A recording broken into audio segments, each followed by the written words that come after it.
Hoje a gente vai mergulhar fundo numa história que atravessa décadas, poeira e muitos corações partidos. Leaving Cheyenne, do Larry McMurtry. E olha, essa não é uma história de amor qualquer não. Ela é tão imensa, tão indomável e agridoce quanto a própria paisagem do Texas, onde tudo acontece. O livro já abre com essa antiga canção de vaqueiro e isso, sabe, já dá o tom de tudo. É uma história sobre estar sempre de partida, sobre despedidas e sobre aquela melancolia que a passagem do tempo traz. Desde a primeira página, a gente já sente que essa vai ser uma jornada sobre ir embora. Bem no centro de tudo, a gente encontra 3 pessoas cujas vidas se entrelaçam desde a juventude até a velhice. E não é aquele triângulo amoroso clichê. É uma amizade, uma conexão tão profunda e complicada que vai definir o destino de cada um deles. Primeiro, vamos conhecer o Jed Fry. Ele é, digamos, a alma pensativa do grupo. O rancheiro que carrega o peso do mundo, peso da responsabilidade nos ombros. O Jed vive dividido entre o dever com a terra, com a família, e aquilo que o coração dele realmente quer.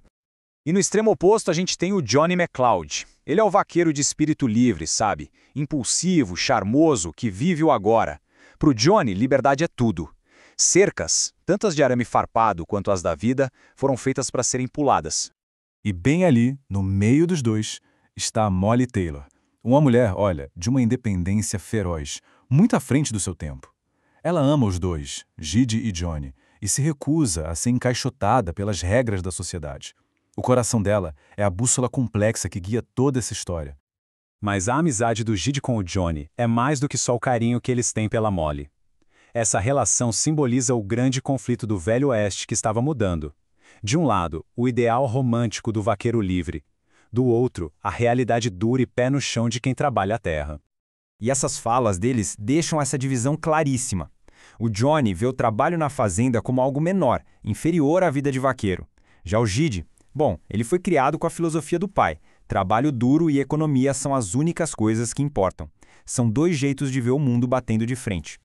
Essa frase do pai do Gide é brutal, né? Mas ela resume perfeitamente a mentalidade que formou ele. A vida não é sobre se divertir, é sobre cumprir o dever. E essa ideia fica martelando na cabeça do Gide, criando uma tensão enorme entre o que ele acha que precisa fazer e o que ele realmente quer fazer com a Molly e o Johnny.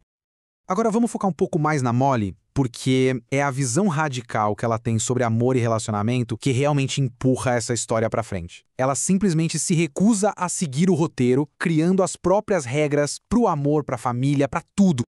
Desde novinha, a Molly já questionava essa ideia de que casar era o objetivo final. Para ela, a alegria, a liberdade do momento que ela vivia com o Gide e com o Johnny valia muito mais que qualquer papel assinado.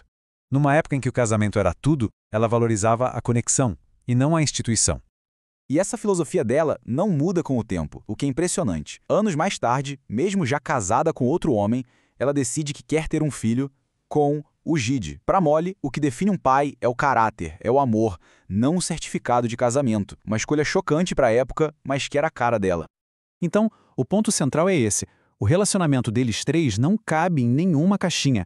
É uma mistura de amizade, de amor romântico, de lealdade de família, um laço que eles mesmos criaram, desafiando todo mundo a tentar entender. Só que as escolhas que a gente faz na juventude têm consequências. E o verdadeiro adversário nessa história não é uma pessoa, não é um vilão, é algo muito mais poderoso e inevitável. A simples passagem do tempo. Essa linha do tempo ajuda a gente a ver a dimensão épica da vida deles. Começa com aquelas decisões impulsivas da juventude, que acabam levando a casamentos infelizes. Depois vem a perda, principalmente a do filho deles na guerra, que joga uma sombra em tudo, até chegar aos dias finais. O autor, McMurtry, usa essa citação de Shakespeare para abrir a segunda parte do livro. E nossa, não poderia ser mais perfeita. O tempo é o ladrão silencioso dessa história. Ele vai levando embora a juventude, as chances e, no fim, até o próprio amor. Então, depois de uma vida inteira ter passado, o que sobra? O final do romance não dá respostas fáceis, não? Pelo contrário, ele nos deixa com uma reflexão muito forte sobre o que realmente permanece. No fim das contas, o legado deles não é dinheiro ou status. É essa amizade inabalável dos 3. É a conexão profunda com a terra onde nasceram. É o peso das oportunidades perdidas, dos ICs. E, acima de tudo, é um tipo de amor que, mesmo sem nunca ter tido um nome oficial, provou ser a força mais resistente de todas. Essa conversa, já perto do final, é de partir o coração. Ela mostra a profundidade desse amor não resolvido entre o Gide e a Molly. Uma decisão que eles tomaram várias e várias vezes dentro deles, mas que a vida nunca deixou acontecer de verdade. Foi uma vida inteira de quase. E essa imagem final que o livro nos deixa, as 3 lápides lado a lado. Não precisa ser dito mais nada. Ver os nomes deles ali, com as datas de suas vidas, resume a jornada inteira, a amizade, a história compartilhada, tudo num silêncio muito poderoso. No final, a história deixa essa pergunta no ar. Gide, Molly e Johnny fizeram suas escolhas e viveram com elas. Mas o que realmente mede o valor de uma vida? É seguir as regras que impõem pra gente ou seguir o que o coração manda? É uma questão tão eterna quanto a própria terra do Texas.